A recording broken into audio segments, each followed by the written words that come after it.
process of mastering takes place on the final mixed output. Its main goal is to maximize the volume of the track and bring it to the industry standards and optimize playback across all systems and media formats. So when you record live instruments, you need someone to mix and master your track. But when you make EDM using a computer, there is zero necessity of paying a sound engineer to master your track.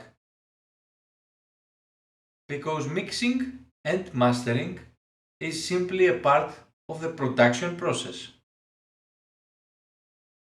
If your track has issues, it's always better to fix those issues through the mixing process with your DAW, because you have the ability to work on the preferred problematic channel and not on the master output.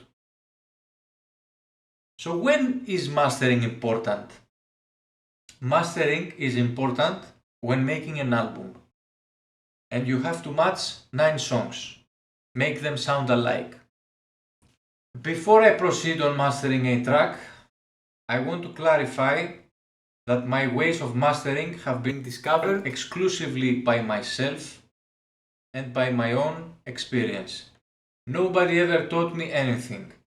I did not attend any musical school. Everything that I'm going to show you are just my personal opinion, so they could all be pretty wrong. But they work for me. So the first thing I do is to check if the mix is on the appropriate volume level. If it is over volumed,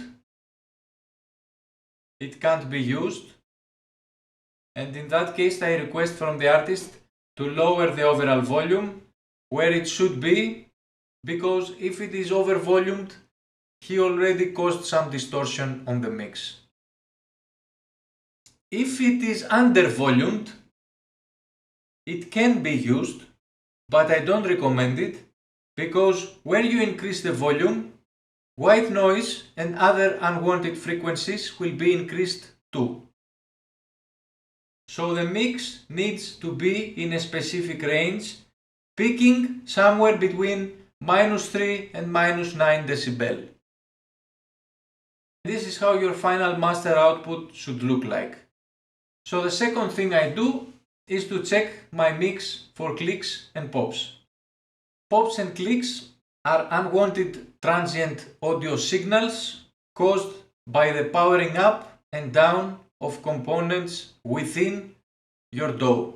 You have to eliminate clicks and pops, mute them, or use fade in, fade out. For example, this was a very popular remix pack by Skazi and Warriors. I made a remix of this song, as many other artists. But if you check this stem here, you can hear some clicks. You have to eliminate them.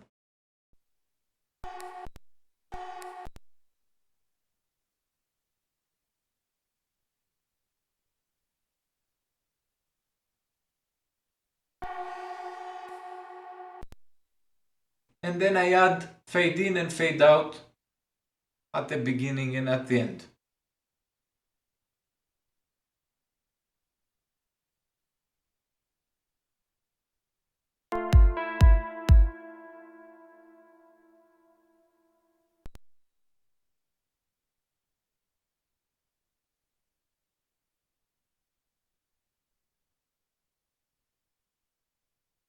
And then I normalize the whole mix. Normalize raises the volume of the entire sound clip to the highest possible level without causing distortion. If the mix has a lot of white noise, after normalizing it, it is a good time to remove the white noise using a noise removal. Use it very gently, or you will cut out essential high frequencies.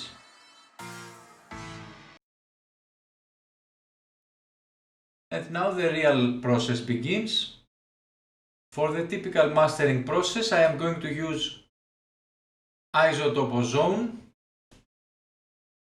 I have been working with Isotope Ozone, I think, for around 10 years or so.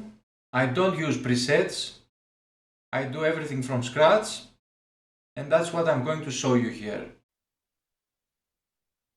So you choose to work on a part where all sounds are playing.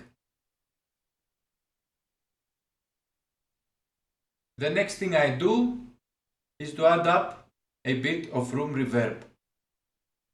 Reverb will add up a consistent sense of depth and space to your mix.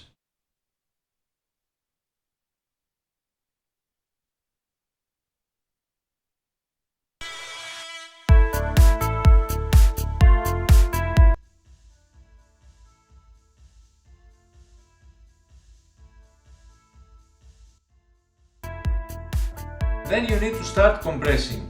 Now, if you don't know how much to compress, you can check the decibel meter, and it must be peaking between minus 0.3 and minus 5 when all sounds are playing, according to my opinion, of course.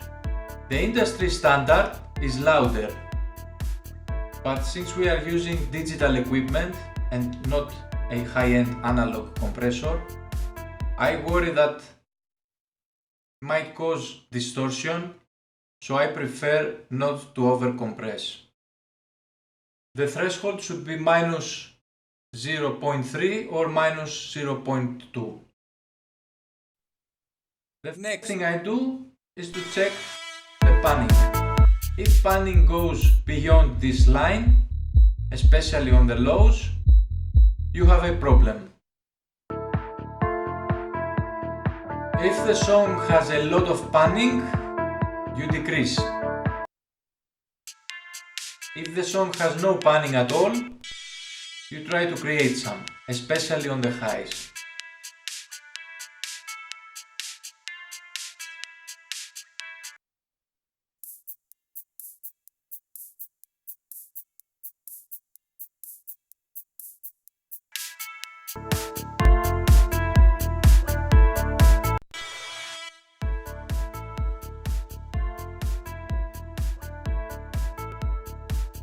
In this section called Dynamics, you can add limiters and then boost back the limited parts in the way that suits you. If you feel that the song lacks highs, you may boost them up here. Or if you feel the song excesses mids, you can also limit them here in this section.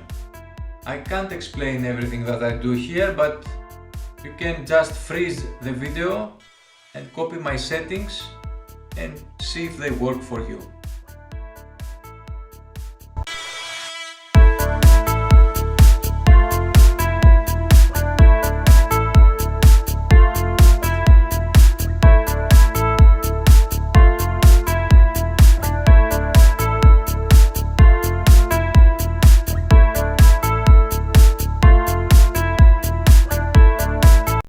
The last thing I do is to add up some exciters.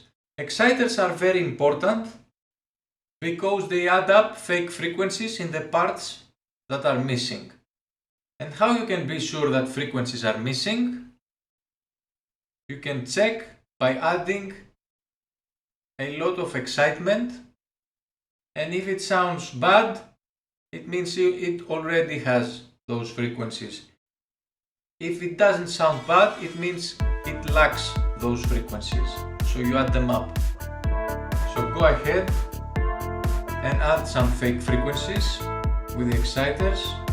They will add up a sparkle or warmth in your whole mix.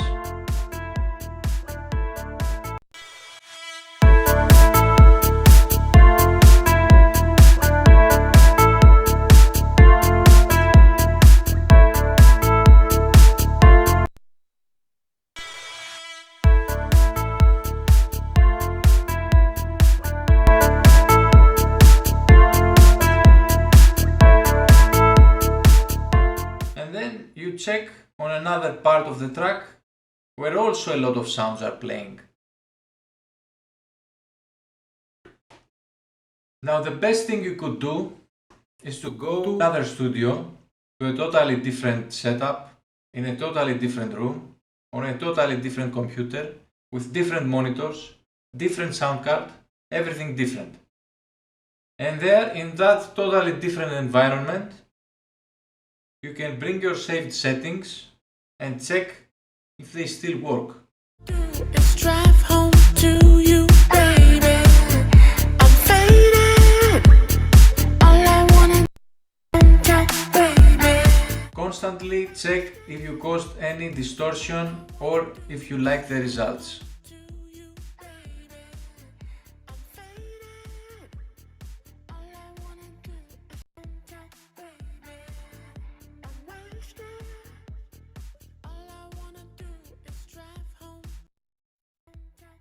Have it on bypass and then not bypass and check if it sounds okay.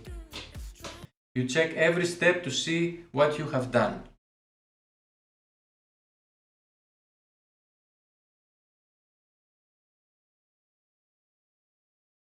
And then you have successfully digitally mastered a track. Of course, it is always better to use analog gear and analog compressor. If you are a noob and you watch this video, I'm telling you straight ahead that you don't need to pay a sound engineer to master your tracks. I have paid 2 times professional studios in the past and nothing changed. I just lost my money because the tracks were bad. If the tracks are bad, mastering won't save them. Mastering does nothing on a bad track. Someone might ask, will it have the same results if we use mastering plugins on the master channel in our DAW instead of using an external sound editor? Well, I have done some tests and it doesn't sound the same. Probably because your DAW is rendering the plugins on the master bus along with all other plugins simultaneously. The results I've had using an external sound editor like SoundForge is much more efficient than adding the exact same settings on the master channel in your DAW. So I recommend exporting the track without any effects on the master bus and applying all the effects through a sound editor. So that was the lesson for today.